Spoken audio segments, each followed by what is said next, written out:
E aí, hoje a gente vai pegar uma palavra que usamos o tempo todo, moderno, e virar ela do avesso. Porque se a gente olhar para a história, essa palavra significa muito mais do que só algo novo. Vamos entender como essa ideia de modernidade não só definiu uma era, mas também criou uma fronteira bem clara entre quem estava dentro e quem estava fora do progresso.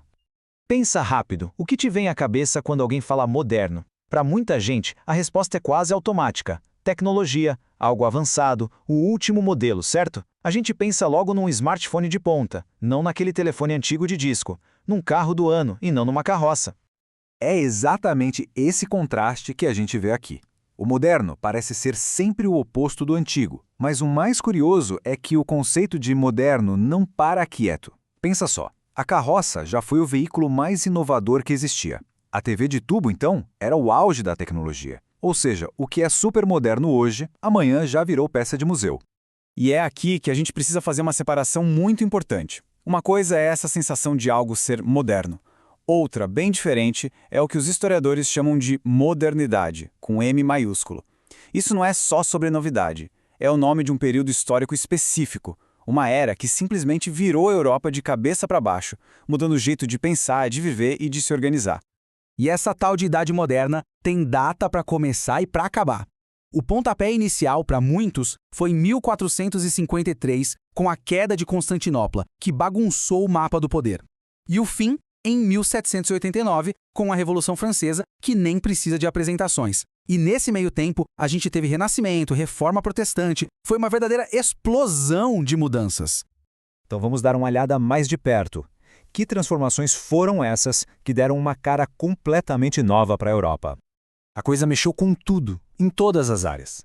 Na economia, as grandes navegações abriram o mundo e deram o combustível para o capitalismo decolar.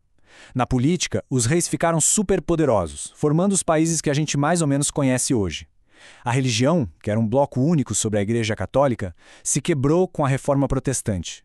E na cultura, o Renascimento e a ciência chegaram propondo um jeito totalmente novo de enxergar o mundo. Mas talvez a maior de todas as revoluções tenha acontecido dentro da cabeça das pessoas. A gente saiu de uma visão de mundo teocêntrica, onde Deus era o centro e a fé explicava tudo, para uma visão antropocêntrica, ou seja, o ser humano com sua razão e sua ciência passou para o centro do palco. Ele se tornou o protagonista que podia entender e explicar o mundo. Bom, até aqui parece uma ótima história de progresso, certo? Mas é agora que a gente precisa fazer a pergunta mais importante. Progresso para quem? Essa história de modernidade foi mesmo uma história universal ou foi contada a partir de um ponto de vista bem específico? A questão é bem direta. Quando se diz que o homem se tornou o centro de tudo, de qual homem exatamente estamos falando? Era qualquer ser humano de qualquer lugar do planeta? A resposta, como a gente vai ver, é um sonoro não. O grande protagonista dessa nova era o homem europeu. E esse protagonismo tem nome e sobrenome: eurocentrismo. É a ideia de que a Europa não é só mais um continente, mas sim o centro do mundo, um modelo. A cultura, as leis e a história europeias passaram a ser vistas como a régua universal para medir todas as outras sociedades, que eram, claro, consideradas inferiores.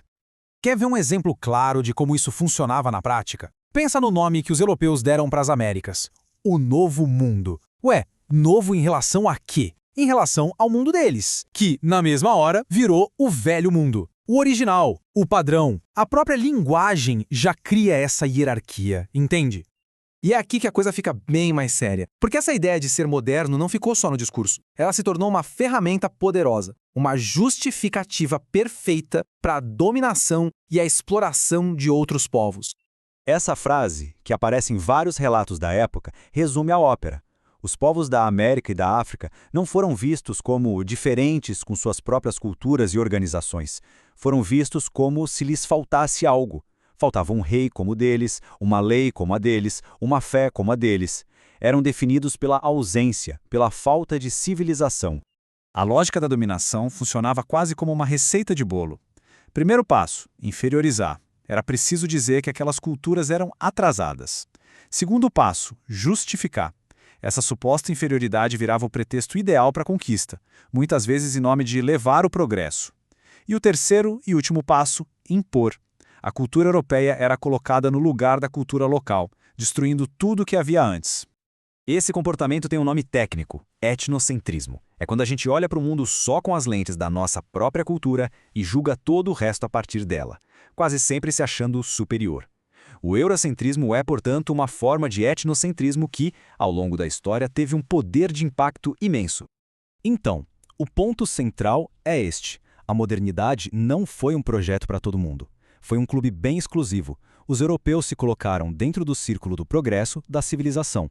E todos os outros povos foram deixados de fora, classificados como primitivos ou selvagens. A exclusão deles foi, na verdade, a condição para o sucesso dos europeus.